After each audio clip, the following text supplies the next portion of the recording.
Otasansan rédíò and TV a wà lórí Facebook àti YouTube.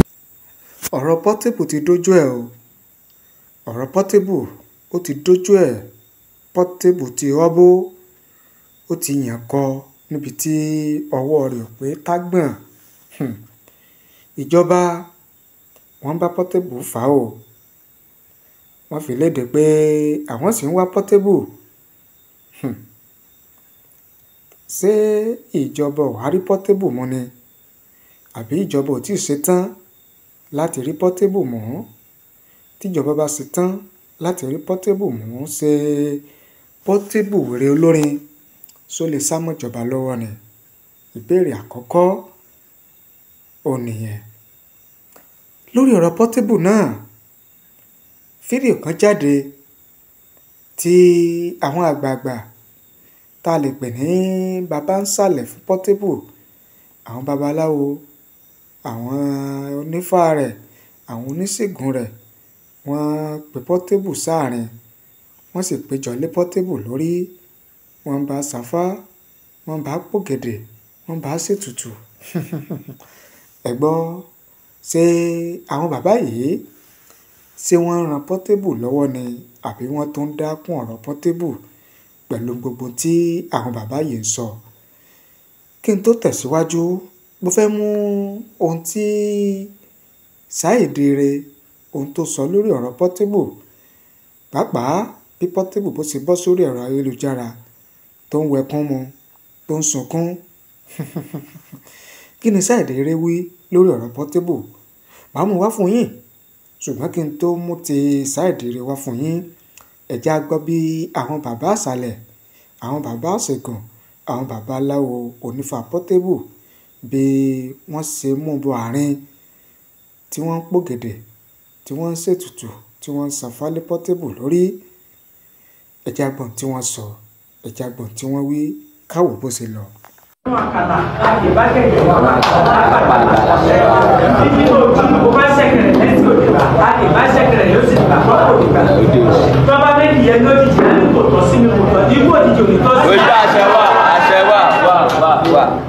Tí ogun bá dé bọ́mọkùnrin a máa ṣe bí ojo bí ojo bí ojo tí ìdààmú bá dé bọ́ọ̀dọ̀ wọ́n máa ṣe bí ìbẹ̀rù bí ìbẹ̀rù bí ìbẹ̀rù ọmọ akin tó bú bá dé aṣọ pé tàtà kóhùn kóhùn lọ wọ́n á pè tàn rere lórí ọmọ akin wọ́n kì í pàtàn búburú lórí ìjàpá wọ́n lè pàtàn búburú lórí ìjàpá. lẹ́yìn sí ìfúngẹ́rẹ́ ló ṣe èmi lè wá ṣe tutù mo wá bọ bàbá mi Làtífù Àdìsá sán ní Ògúndáre mo wá ṣe sàrà fúnlé ọmọ ìlú yìí nìyá ẹ̀ kò ṣe kò gẹ̀ẹ́rẹ́ gbogbo ẹni tó ní kó gbá kú gbogbo ẹni tó bá ní kó rọ̀ àrùn igi tó bá bó ṣe láyé àti bó ṣe bá bá láyé wọn kò sì ṣàyé lọ́nà àbíkú ò ní ṣíwà àbíkú ò ní ṣíwà àbíkú òkìkí ọlá Portable ní gbogbo ayé mọ̀ ẹ́. ìyẹn ní abala abẹ̀yẹ bó ṣe lọ òun náà ni ẹ̀yin náà ti rí tí àmúwá fún yín yẹn ẹ wá farabalẹ̀ kẹ́ jẹ́ kí n mú ọ̀rọ̀ tí Saheed Ire ọ̀rọ̀ tó sọ lórí ọ̀rọ̀ Portable bí Portable bó ṣe bọ́ síta gbangba tó bú ẹkún kí wàá lálẹ́ sọ pé ń pa Portable lẹ́kún torí níṣáájú òun ni Portable ti kọ́kọ́ jáde tó kọ́kọ́ ń para tó ń sẹnu fátafàta lórí ìṣẹ̀lẹ̀ tó ṣẹlẹ̀ sí bíjọba Ògùn ìjọba ìpínlẹ̀ Ògùn bí wọ́n ṣe lọ tilé bá rẹ̀ pa tí wọ́n tún kó àwọn ọmọ sọmọgbé rẹ̀ tí wọ́n kó wọn lọ sí àtìmọ́lé débi pé ọ̀rọ̀ di ọ̀rọ̀ ilé ẹjọ́ ṣé ilé ẹjọ́ tọ́rọ̀ dì sí nípa Portable lẹ́kún ni àbí ilé fàájì ilé ọtí rẹ̀ tí ìjọba tì pa àbí ilé rẹ̀ tí wọ́n ló kọ́ sí títì tí ìjọba gbẹ́sẹ̀ lé àbí tí wọ́n ní kó dáwọ́ dúró láti máa báṣẹ́ lọ lórí ilẹ̀ ọ̀hún ṣe nípa Portable lẹ́kún ni àbí kíkan ni. Ẹ já gbọ́rọ̀ lẹ́nu Saheed Ere kagbọ̀n tí òun náà sọ lórí ọ̀rọ̀ Portable. Mo rí ibi tó ti ń sunkún ló jẹ́ kí n tún wá ṣàlàyé àwọn mo mọ̀ pé ń wo program mi dáadáa kí n wá ṣàlàyé àwọn nǹkan ibi tó ti fuck up àti solution mo bọ̀.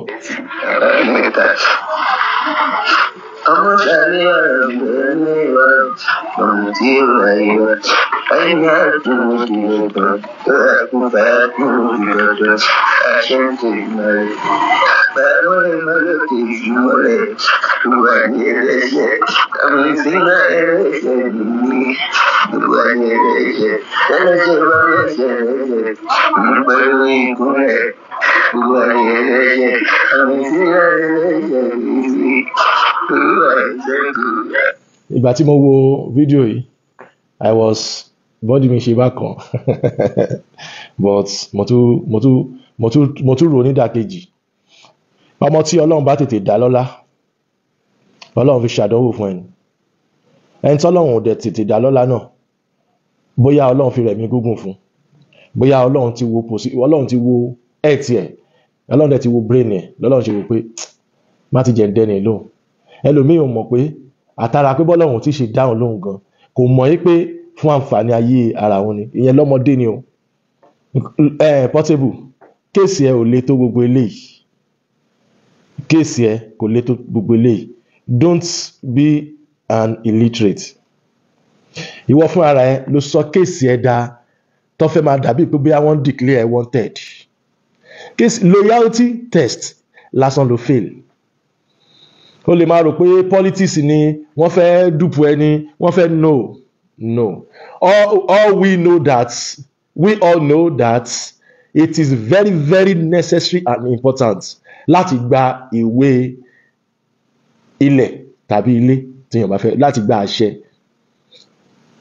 Pàápàá jùlọ ẹ̀yin tẹ́ bá kọ́lé sẹ́sẹ̀ títì, ilẹ̀ ìjọba ni ilẹ̀ tó bá ti wà ní ẹsẹ̀ títì. Go and notice that. Ẹ má jẹ́ àwọn tó ń talẹ̀ fún ẹ àtàwọn lọ́ọ̀yà ẹ sì tí wọ́n dáhùn. What is the right thing for me to do, sir? Next time àwọn tó wọ́n wá bá ẹjà wọ́n wá ṣàkárà ẹ ni, I say that again. But wọ́n ní o sá lọ nígbà tí wọ́n padà wá. No, káti ẹ̀ wá gbà pé bí àwọn fẹ́ parọ́ mọ́ ẹ wípé ó bá wọn jà. Ṣé mọ̀ pé tẹ́ bá dé court wọ́n á ní káwọn náà mú evidence wá. Káti ẹ̀ gbà pé Nàìjíríà la wà o, Nàìjíríà náà pé bí o. But normal bó ṣe yẹ kí òfin rí pé ókè ẹnu bá yín jà ẹ evidence wá kí wọ́n náà dẹ̀ evidence tiẹ̀ wá. Ibẹ̀ yẹn ò gbọ́dọ̀ wà bẹ́yẹn kó má ní CCTV camera. Ó bà ní kò bàjẹ́ Portable. Lọ síbẹ̀ wọ́n máa fine ẹni. Tó bá tiẹ̀ wá lẹ́ṣẹ̀ tó ṣe, you are not a murderer, ó pààyàn, kò dẹ̀ ṣe pé ó lọ rob. Ṣèbí lórí ọ̀rọ̀ certificate ilé ẹ̀ àti ilẹ̀ ẹni kọ́ má bá demolish àbí. Lọ wọ́n máa pé o sá lọ, wọ́n wá ẹ̀wọ̀n rí ẹ, wọ́n máa kọ́kọ́ fine ẹ náà, owó ló máa san. Next time téèyàn bá wá ẹ wá sílé àbí ọ́fíìsì tó ti gbọ́ pé àwọn landmark lélẹ́yìí o kíní kan ní ìwọ̀n ẹ wá lè pè mí kí n wá sọ́fíìsì yín, ẹ bá ti pè mí náà máa wá pọ́n wọlé inú dúndùn sórí àwọn kan wà bó ṣe wà tó bá tọ́ bó ṣe sọ pé ṣe ń gbá ìwà lórí ẹ̀ ṣe ń gbá ìwà lórí àwọn náà. So ohun tútù ló máa ń yọ obì lápò. Next time èèyàn máa ń fi ọmọlúàbí ṣe gbogbo nǹkan ni, kò ń ṣe gbogbo nǹkan ní gọ̀ràn. But èmi wò pé bóyá bọ́lọ́run ṣe dáwọ̀ nìyẹn torí àárọ̀ ọmọdé tó lówó jù ẹ lọ tó jẹ́ pé ó dẹ̀ calm. Àìmọye àwọn tí FCC ti lọ bá ń lé tí ẹni tó lọ bá ń lé dẹ̀ respond sí wọn one on one nígbà tó mọ̀ pé iṣẹ́ ọwọ́ òun mọ́, wọ́n dẹ̀ gbé dé ọgbà, wọ́n dẹ̀ fi ilẹ̀ kó padà sílé. Lóòótọ́ wọ́n gba nǹkan lọ́wọ́ ẹ̀ bọ̀ wọ́n fi ilẹ̀ kó padà sílé pé ọ̀nà tẹ́ni ń gbà rówó kì í ṣọ̀nà tí ó tọ́ o. Ìlú tá a bá wà yìí téèyàn ò bá ní bàbá nígbẹ́jọ́ èèyàn máa tún ṣe pẹ̀lẹ́pẹ̀lẹ́ pé tó bá ń kòwé fún ẹ pé ẹ̀yàn kì í gbélé ẹni kó fọrùn rọ àṣìpá owó ní o ní jáàmù bírèkì tí tírélà tí ò ní bírèkì o ò ń gbọ́ Nàìjíríà náà pé bí o kò yí ẹ lọ síbẹ̀ jẹ́ kó fáìnì ẹ. Wọ́n máa sọ pé ìsídà kó sọ fáìnì báyìí tàbí wàá dẹ̀ apologize tó bá ti dé station kọ́kọ́ apologize and before you go make a video and apologize to Nigeria government. apologize to Landmark, apologize to Nigeria police before you go. Tí o bá ní lọ́yà gidi, àwa lọ́yà orí social media a máa train ní ọpọlọ ẹ gbọ́dọ̀ jì. Before you go make apologize video so that people can support. Mo rí pé àwọn èèyàn support ẹ wọn like àwọn èèyàn wá DM mi ní WhatsApp. Mr. Saheed gọlọgọlọ ọmọ yẹn ti pọ̀jù, kíní kan ti pọ̀jù, mo ṣe lélẹ̀. Torí mi gan ò lè sọ̀rọ̀ mọ́ and torí wọ́n sòótọ́ wọn parọ́ mọ́ ẹ. Portable. Wọ́n máa fine yẹn níbẹ̀ yẹn ni. Opportunity yẹn o tún fi dáyàn mọ́ ni. Ẹlẹ́jẹ̀ ló di legend. Kò yẹ. Wàá gba àwọn ìwé tó bá yẹ kó gbà wọ́n lè demolish ibẹ̀ tí ò bá sí lẹ́sẹ̀ títì. Wọ́n á fine ẹni, wàá san owó wá dẹ̀ fún ẹ ní certificate. Wọ́n á ní kó lọ the right place ibi tó ti lè ṣe and they will do it. That's all. Mátà ẹ ò lé tó gbogbo eléyìí tó wá sórí social media tó ń sunkún yìí. Má sọ̀rọ̀ àìdí literate, má sọ̀rọ̀ àìdí nuisance. You are celebrating and a lot of celebrities like you. Wọ́n wà ń bẹ̀ yẹn. Kò yẹ, èmi ò kàn fẹ́ kó fọ́ ní ẹlẹ́ẹ̀kejì. Sórí téèyàn bá ti ń báyàn dòwò pọ̀, nǹkan tó bá wà láàrin yín bí ìjà jẹ́ kó tọ́ síbẹ̀ kí ṣe gbogbo nǹkan lèèyàn gbé wá sórí social media. Alákọ̀ọ́kọ́ first embarrassment ni pé o ṣe fídíò Landmark àti ẹ̀gbà kan wọ́n fẹ́ gbowó níná kíní kan èèyàn kì í ṣe bẹ́ẹ̀. Please try to calm.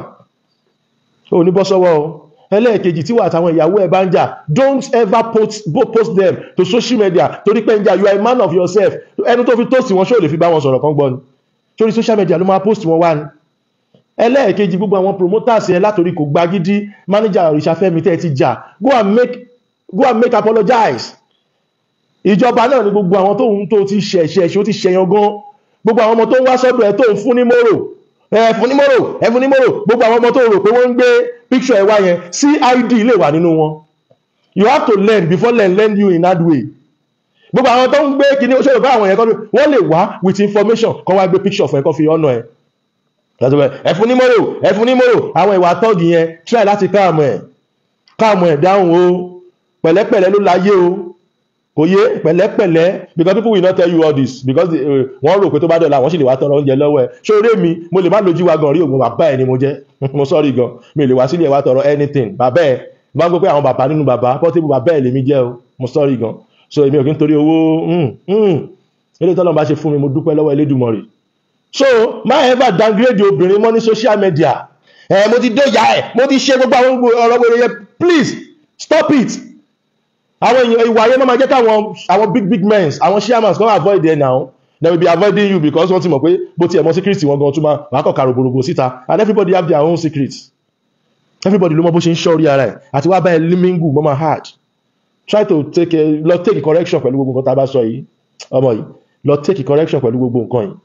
Wàá rí i pé rẹ́gí báyìí lọ́rọ̀ ẹ máa ṣe ọ̀rọ̀ ẹ ò lọ fáàtò gbogbo ilé tó gbé yìí actually inú ti bí government wọ́n fẹ́ bẹ́ẹ̀ pò but you can still make your sense maturity with your lawyer take a good correction tọ́ọ̀dẹ̀ ní bínú sí ẹ mọ́ èèyàn máa ń ṣe bàbá ẹ̀ ń gbà mí tó bá dẹ̀ ti dọ̀bálẹ̀ fún bàbá tó sunkún sí lọ́rùn wọ́n á dáríjì ẹ̀ but tó bá ti sọ pé kò sí kankan ọgbẹ́ni nǹkan wà ó ẹ tí ó lè fún wàrà ó lè bẹ dá wàrà ẹnu kò lẹ́ sí yàrá yà anybody tó máa bí tó fẹ́ gbọ́ pẹ̀lẹ́pẹ̀lẹ́ dọwọ́ ẹ ibi tó gba gòkè ó ní gbabẹ̀ wálẹ̀ o òbò tó bá ti dó máa respect ẹ o kò yẹ but tó bá rò pé o lè túrú ẹ ní gbangba wá ṣíìdì tiẹ̀ náà wò kò ní bọ́ sọ́wọ́ ayé ó lọ fà